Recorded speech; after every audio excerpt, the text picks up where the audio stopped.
오늘 말씀은 마가복음 5장 21절에서 34절입니다. 정원채 박사님의 간증을 읽은 적이 있습니다.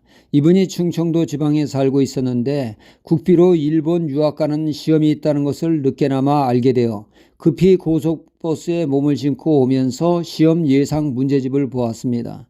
시험이 그 고속버스에서 급히 본 문제집에서 다수 출제가 되어 무난히 합격하여 일본으로 유학을 떠나게 되었습니다.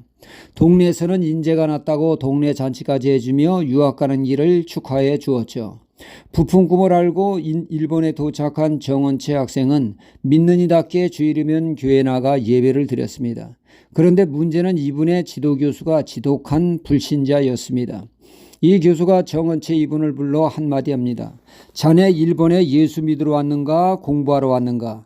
분초를 따져가며 공부해도 시원치 않을 판에 한가로이 교회를 가? 자네같이 정신이 썩어 빠진 학생을 나는 지도할 수가 없네. 그러니 둘 중에 하나를 선택하기에 계속 주일날 교회 간다면 나는 자네를 지도할 수 없네. 보따리 사서 고국으로 돌아가게. 아니면 내 말대로 교회 가는 거 중단하고 공부에만 매진한다면 나는 기꺼이 자네의 학업을 물신양면으로 돕겠네. 이 선택은 쉽사리 내릴 수 없어 정원채 학생은 지도교수에게 3일간의 그 생각할 말미를 달라고 했습니다. 그는 3일 동안 고뇌하며 어떻게 해야 하나 기도만 하면 안식일을 거룩히 지키라고 하는 성령님의 감동이 있습니다. 하지만 쉽사리 아멘할 수가 없었죠. 자신이 믿음 생활 때문에 공부를 접고 다시 돌아간다면 환영해준 동네 사람들 앞에 얼굴을 두를 수 없고 해서 진타양난에 빠졌습니다. 3일째 그는 결정을 내리게 됩니다. 안식일은 주일은 반드시 지킨다라고 말이죠. 그는 지도교수에게 폭탄 선언을 했습니다. 계속 주일이면 교회를 나가 예배를 드릴 것이라고 말이죠. 이 말에 이번에는 지도교수가 어쩔 줄 몰라 하며 당황해합니다. 이렇게 당당하게 나오는 학생을 처음 보았기 때문입니다. 자신의 말 앞에 학생들은 대부분 설설 기는데 말이죠. 당황한 교수가 이번에는 정원채 학생에게 3일간의 말미를 주면 답을 주겠다고 말이죠.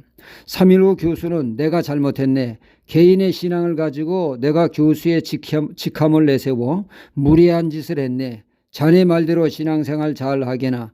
내가 자네의 학업을 최선을 다해 돕겠네. 이번에 그 적극적인 도움으로 박사학위를 취득하는데 큰 도움을 주었다고 합니다. 그 교수님의 부인은 예수를 믿는 분이었었는데 남편과 결혼 후 교회를 나갈 수 없어 기도만 했다고 합니다. 그런데 어느 날 밑도 끝도 없이 당신 이제부터 교회 나가 했다는 것입니다. 아니 이 양반에게 무슨 바람이 불었나 궁금해서 물으니 한국 유학생 이야기를 하며 믿으려면 그렇게 믿어야 한다고 했다는 얘기죠. 정원채 학생이 믿음 지키는 덕에 교회에 나가게 된 부인이 고마워 식사 초대를 받기도 했다고 합니다. 그 3일간의 고민이 어찌나 힘들었는지 그때 탈모가 급속히 진행되어 대머리가 되었다고 합니다. 이는 믿음을 지킨 훈장과 같은 그리스도 고난의 흔적이라 말할 수 있겠죠. 이 간증을 통하여 하나님의 큰 은혜를 받았습니다. 믿는다는 것은 때로는 고난도 감수할 때 믿음을 지킬 수 있다는 교훈을 얻게 되었죠. 물론 우리가 하나님의 말씀에서 은혜를 받고 믿음을 얻습니다. 또한 간증을 통하여 귀한 은혜와 믿음을 얻게 되어집니다. 전에 제가 청년부 때에 알고 지내던 자매님은 수십 년이 지나 최근에 만났는데 그때 청년부 때 제가 간증한 것을 지금도 생생히 기억하는 것을 보고 간증의 힘이 대단하다는 것을 생각하게 되었습니다. 간증한 자는 새카맣게 잊고 있는데 말이죠.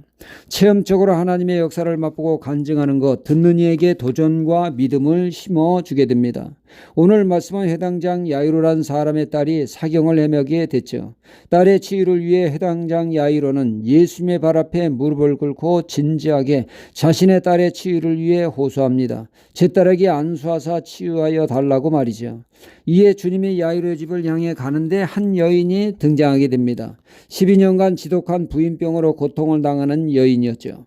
치유를 위해 날고 긴다는 의사의 치유를 받지만 차도는 없고 오히려 병만 깊어졌습니다. 이런 절망스러운 상황에 이 여인은 예수님의 소문을 접하고 믿음이 생겼습니다. 주님의 겉옷만 만져도 낫겠다는 믿음으로 주님의 겉옷을 터치했을 때 그 자리에서 치유의 경험을 하게 됩니다. 주님은 그 여인에게 간증하도록 하신 내용입니다. 왜 주님은 그 여인으로 하여금 간증케 하셨습니까? 그 무리들이 군중 심리에 이끌려서 오는 것이 아니라 믿음을 가지고 주께 나와 은혜 받기를 원하셨던 것입니다. 진정한 믿음은 반드시 믿음에 걸맞는 행동을 하게 됩니다. 그러기에 야고보서에서는 행함이 없는 믿음은 죽은 믿음이라 하지 않았습니까? 주님은 진짜 믿음, 행함 있는 믿음으로 하나님의 은혜를 체험하고 간증을 공유하여 더 많은 사람이 은혜를 누리기를 원하셨던 것입니다. 할렐루야.